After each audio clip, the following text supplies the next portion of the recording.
నమస్తే. Good morning. ఈరోజు newspaper వార్తలు, వాటిలోని ముఖ్యాంశాలు. ముందుగా ఈనాడు పత్రిక. Please like, share, subscribe. కుట్రదారు జగనే అమలు చేసింది వైవి సుబ్బారెడ్డి కుమారుడు విక్రాంత్ రెడ్డి. అక్రమ కేసులు పెట్టి జైలు పంపుతారని బెదిరించారు. కాకినాడ సీపోర్ట్ సైజులో 3,609 కోట్ల వాటాలను బలవంతంగా లాక్కున్నారు. వారిచ్చినంతా తీసుకుని సంతకాలు చేయాలని ఒత్తిడి తెచ్చారు. ఈ వాటాలన్నీ జగన్కేనని విక్రాంత్ రెడ్డే చెప్పారు.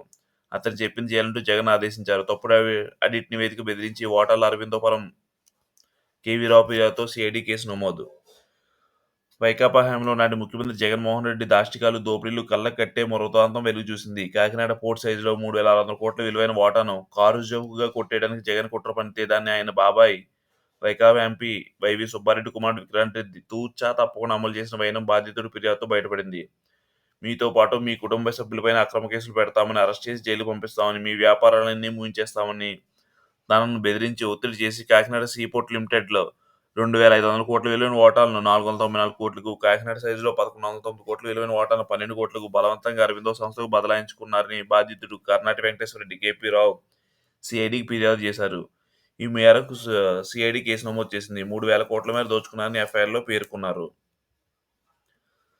జగన్ సీఎం అయ్యాక కాకినాడ పోర్టు కొరవడిన సహకారం. కాకినాడ సీపోర్ట్ లిమిటెడ్ కేఏపీఎల్లో Kakinada infrastructure holding private limited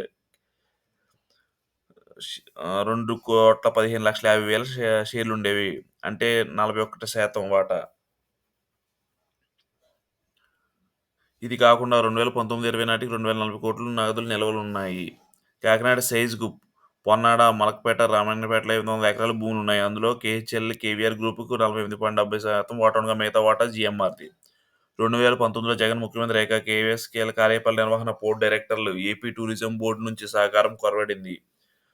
కేఎఫ్ఎల్ third party take over చేస్తుందని ప్రచారం పెద్ద ఎత్తున జరిగింది. ప్రైవేట్ రంగంలో ఈ కంపెనీకి పూర్తిగా లాభాలు ఉండడంతో నామాత్రం అప్పులు కలిగి ఉండడమే ప్రధాన అంశం. దీనికి ప్రధాన కారణం 1999లో ఏపీఎల్సీబీ ఏపీ ప్రభుత్వం మధ్య రాయితీ ఒప్పందం కుదిరింది. దాని ప్రకారం కేవీఎల్ స్థూల రాబడిలో 22% రాష్ట్ర ప్రభుత్వానికి చెల్లించాలి. ఈ నేపథ్యంలో 2014-19 మధ్య పోర్టులో జరిగిన అన్ని వ్యవహారాలపై వైకాపా ప్రభుత్వం ప్రీకేస్ శ్రీధరన్ సంతానం ఎల్ఎల్పీతో ఆడిట్ చేయించింది. కేఎల్పీఎల్ రాష్ట్ర ప్రభుత్వానికి 965 కోట్ల నష్టం కలిగించినట్టు తప్పుడు నివేదిక సమర్పించింది. దాన్ని అడ్డం పెట్టుకుని వాటా బదిలీ చేయాలంటూ నన్ను బెదిరించింది.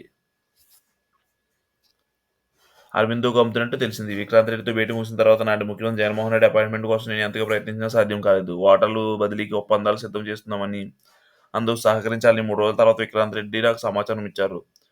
వర్నుల అసోసియేట్స్ ఎల్ఎల్పీ డాక్యుమెంటేషన్ సిద్ధం చేసిందని చెప్పారు. ఆ సంస్థ కేఎల్పీ కేజీతో ఉత్తర ప్రత్యుత్తరాలు నడిపింది. వాటిని బట్టి వారు కార్పొరేట్ డిపాజిట్ ఒప్పందం సిద్ధం చేసినట్టు, ఒప్పందం కుదిరినప్పుడు 100 కోట్లు డిపాజిట్ కింద చెల్లించినట్టు అర్థమైంది. ఒప్పంద పత్రాలు సిద్ధమవుతున్న క్రమంలో కేఎల్పీ కేజీల వాటాలను Aurobindo realty and infrastructure limited, ప్రస్తుతం ఆర్జీసీ ఇన్ఫ్రా ప్రైవేట్ లిమిటెడ్కు అమ్ముతున్నట్టు తెలిసింది.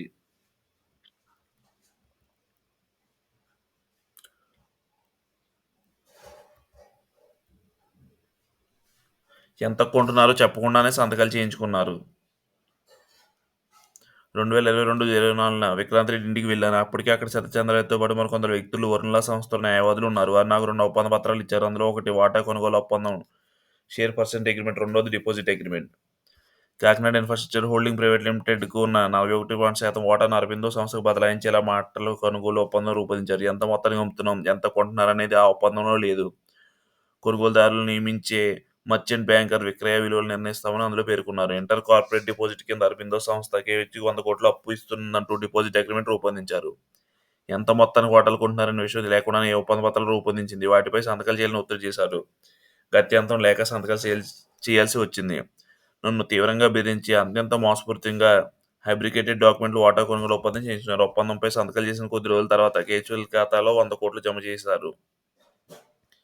జగన్ మీ ఓటాలు కావాలంటున్నారు, కాదంటే జైలే గతి అన్నారు. వైకాపా ఎంపీ విజయసాయిరెడ్డి 2022 మే నెలలో నాకు కాల్ చేశారు. కాకినాడ సీపోర్ట్స్ లిమిటెడ్ వ్యవహారంపై వైవి సుబ్బారెడ్డి కుమారుడైన విక్రాంత్ రెడ్డితో కలిసి మాట్లాడాలని, ఆయనతో పాటు అరవిందో యజమాని పెనక శరత్చంద్రారెడ్డి కూడా ఉంటారని చెప్పారు. ఆ నెలాఖరులో విక్రాంత్ రెడ్డి నాకు కాల్ చేసి హైదరాబాద్ జూబ్లీహిల్స్లో ఆయన ఇంటికి రమ్మంటే వెళ్ళాను. స్పెషల్ ఆడిట్ నివేదిక ప్రకారం ఏపీ ప్రభుత్వానికి కేఎస్ఎల్ 1,000 కోట్ల మేర వాటా సొమ్ము చెల్లించాలని విక్రాంత్ రెడ్డి చెప్పారు. మేము అలాంటి అవకతవకలు పాల్పడలేదని, ఐటర్ రికార్డులను ఫ్యాబ్రికేట్ చేసి అలా తప్పుడు నివేదిక ఇచ్చారని ఆయన వివరించారు. ఆ సొమ్ము చెల్లించాలంటే ఏపీ ప్రభుత్వం నోటీసులు ఇస్తే కేసీఎల్ తీవ్ర అభ్యంతరం పడుతుందని విక్రాంత్ రెడ్డి హెచ్చరించారు. కేఎస్ఎల్లో మీకున్న 50% కాకినాడ సైజులో 48.74 వాటాను తాము చేసి చెప్పిన వారి పేరు బదిలీ చేయాలని తీవ్ర ఒత్తిడి చేశారు. తన కోసం ఓటర్లు బదలాయించాలని అడగట్లేదని, వాటిని ముఖ్యమంత్రి జగన్మోహన్ రెడ్డి కావాలనుకుంటున్నారని విక్రాంత్ రెడ్డి నాతో చెప్పారు. అందుకు సమ్మతించకపోతే మీరు, మీ కుటుంబ సభ్యులు క్రిమినల్ కేసులు, విజిలెన్స్ విచారణ ఎదుర్కోవాల్సి వస్తుందని, అరెస్ట్ చేసి జైలుకు పంపిస్తామని బెదిరించారు. ఓటర్లు బదిలీ చేసినందుకు ఎంతో కొంత సొమ్ము చెల్లిస్తామని, ఎట్టి పరిస్థితుల్లోనూ అందులో అంగీకరించాల్సిన ఒత్తిడి చేశారు.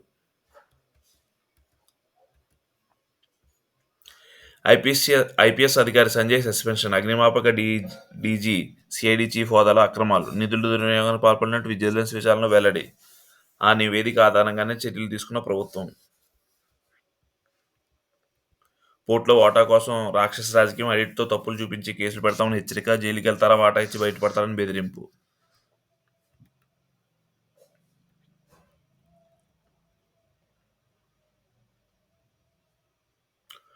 వృద్ధుడి నుంచి కోటిన్నర కొట్టేసిన సైబర్ నేరగాలు, డిజిటల్ అరెస్ట్ అంటూ బెదిరింపు, ఫిక్స్డ్ డిపాజిట్ సొమ్మును పంపి మోసపోయిన బాధితుడు. అరబిందోకు అదనంగా 175 కోట్లు, 104 సేవల కింద ఒక్కో వాహనంపై నెలకు సగటున 60,000 వరకు లాభం. నాటి జగన్ ప్రభుత్వం అవజమైన ప్రేమ, లెక్కలు తీసిన ఎన్డీఏ ప్రభుత్వం. నగదు లభ్యత లేక నిర్వహణ నుంచి తప్పుకుంటున్నట్లు యాజమాన్యం వెల్లడి.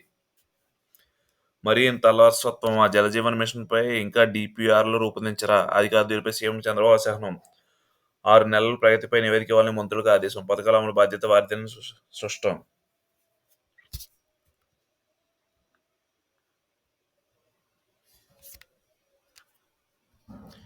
ఎవరు చంపించారు, ఎవరు చంపారు? 4 ఏళ్ల కిందట అవినిగడ్డలో డాక్టర్ కోట్ల శ్రీహరి దారుణ హత్య. ఇప్పటివరకు ఈ కేసు ఛేదించిన పోలీసులు.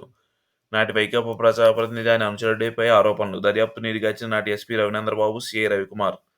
సిఐడి కేసు అప్పగించాలని ఇటీవల కూటమి ప్రభుత్వం నిర్ణయం. ఇప్పటివరకు దర్యాప్తు మొదలుపెట్టాలని సిఐడి. తీగల అయితే అసలు పెద్దల హస్తం బయటపడే అవకాశం.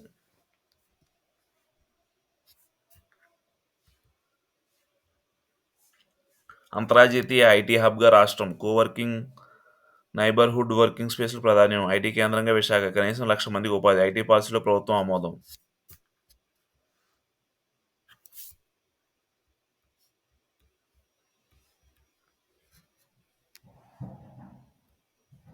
చంద్రబాబు కేర్ ఆఫ్ వెలగపూడి, రాజధాని ప్రాంతంలో ఇంటి స్థలం కొనుగోలు.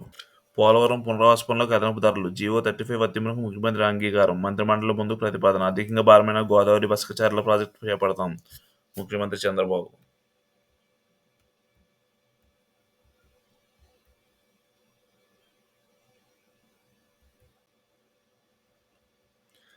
తీరానికి మణిహారం. రాష్ట్రంలో మెగా షిప్ యార్డ్ ఏర్పాటుకు చర్యలు. కోవర్కింగ్ స్పేస్ ఏర్పాటు ప్రోత్సాహాలు. వస్త్ర రంగంలో 2,00,000 మందికి ఉపాధి. మంత్రివర్గ సమావేశంలో కీలక నిర్ణయాలు. పోర్ట్ అథారిటీ అధీనంలోనే స్టైల్ ఎల్లన్ నౌకను ఆపగలిగే అధికారం అథారిటీకే. షిప్లో పేదల బియ్యం ఉన్నట్లు నా తనిఖీలో తేలింది. కాకినాడ జిల్లా కలెక్టర్ షాన్ మోహన్. నౌకలో నేడు అధికారుల బృందం సోదాలు. విశాఖ డైరీలో అక్రమాల వెలితితో గోరు. 9న గాజువాక ప్లాంట్ తనిఖీ శాసనసభ సంఘం నిర్ణయం. అదే రోజు విశాఖ కలెక్టరేట్లో డైరీ జిల్లాధికారులతో సమీక్ష. తర్వాత ఉత్తరాంధ్ర, తూర్పుగోదావరి జిల్లాలో క్షేత్రస్థాయి పర్యటనలు. సభా సంఘం తొలి భేటీలో కీలక నిర్ణయాలు. జనవరిలో పోలవరం పనులు ప్రారంభం. విధ్వంసం నుంచి మళ్లీ నిర్మాణ దిశగా. అంతర్రాష్ట్ర సమస్యల పరిష్కారం. జనవరిలో మంత్రి రామానాయుడు. బెదిరించి, భయపెట్టి కొట్టేశారు. కాకినాడ పోర్టు సైజులను మా నుంచి లాక్కున్నారు. సేడికి వాటి యజమాని కేవీరావు ఫిర్యాదు. నాడు కుట్రపూరిత తనిఖీగా నాటకం. 994 కోట్లు ఎగ్గొట్టినప్పుడు తప్పుడు నివేదిక. వైవీ తనయుడు విక్రాంత్కు మాట్లాడాలని సాయిరెడ్డి ఫోన్. ఓటాలు వదులుకోకుంటే జైలుకి అన్న విక్రాంత్. పోర్టులో 2,500 కోట్ల విలువైన మా ఓటా 494 కోట్లు. సైజులో 1,104 కోట్ల. షేర్లకు గాను 12 కోట్లు పెద్ద మనసుతో ఇచ్చామని జగన్ విక్రాంత్ కబుర్లు. అన్యాయం గురించి చెప్తానని వినని నాటి సీఎం. విక్రాంత్ రెడ్డి చెప్పినట్టు చేయాలని హుక్కం. 10 పేజీల ఫిర్యాదులతో వివరించిన కేవీరావు. విక్రాంత్, సాయిరెడ్డి, అరవిందోలపై కేసులు నమోదు.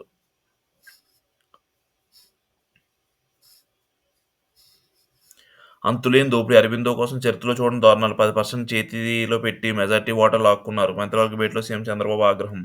ఈ కబ్జాలన్నింటినీ నిగ్గు తెలుసుకోవడం సృష్టీకరణ. కబ్జా భూముల విలువ 5-6 వేల కోట్లన్న మంత్రులు. పోర్టులో ప్రైవేట్ సామ్రాజ్యం మార్చారన్న పవన్. కాకినాడ ఉదంతాన్ని వివరించిన డిప్యూటీ సీఎం. జలజీవన్ అమలు జాప్యంపై బాబు ఆగ్రహం. కొందరు అధికారులు బద్ధకం తగ్గడం లేదని వ్యాఖ్య.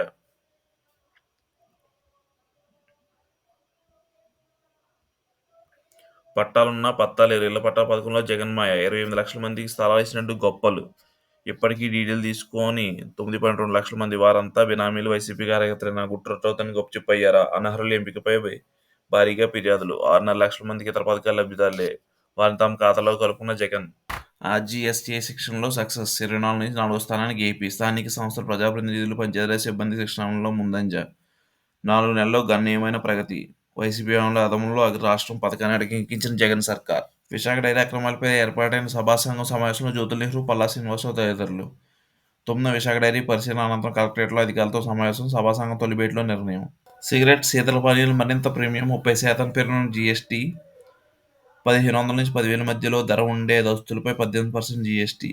10,000 మించిన వస్త్రాలపై 28,000 పరిధిలోకి. జీఎస్టీ మండలి ఆమోదం తరువాయి.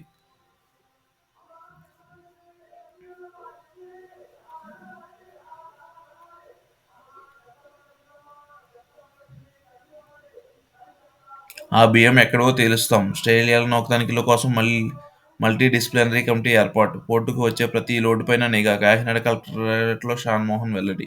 జగన్ అరబిందోపాయం. కాకినాడ డీపోర్ట్ పోర్ట్ సైజులో అడ్డగోలుగా అరాచకాలు. ఆంధ్రజ్యోతి ఆనాడే చెప్పింది. తయారు చేసిన ఆడిట్ రిపోర్టులో పెద్ద వాటాదారులు కేవీరావు మెడపై కత్తి. జరిమానా, జైలు పేరుతో నోటీసులు. చేసేది లేక మొత్తం వాటాను అరబిందోకు రాసిచ్చిన రావు. పక్కపక్కన ఒకే కంపెనీలో 2 పోర్టులు ఉండకూడదనే రూల్స్కు తూట్లు. ఎట్టకేలకు సిఐడి కేవీరావు ఫిర్యాదు. ఆలీషా నౌకరీల తయారీదారే పవన్ కళ్యాణ్కి అధికారుల నివేదిక. ఆస్తులు లాక్కోవడంలో జగన్ ప్రభుత్వం ట్రెండ్. కాకినాడ, కృష్ణపట్నం పోర్టులను అప్పట్లో గుంజుకున్నారు. గంగవరం పోర్టుకు అప్పనంగా అమ్మేశారు. వాటిపై మౌనంగా ఉండడమే కూటమి ప్రభుత్వం ట్రెండ్గా మారింది. PCC chief Sharmila.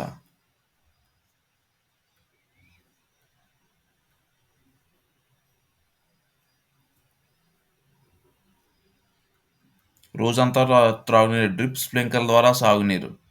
పారిశ్రామిక అవసరాలు తీర్చాలి. వరద నీటిని సంరక్షించుకోవాలి. నీటి కుంటలు, చెరువులు నింపాలి. 2024-29లో జలజీవన విధానానికి సీఎం ఆమోదం.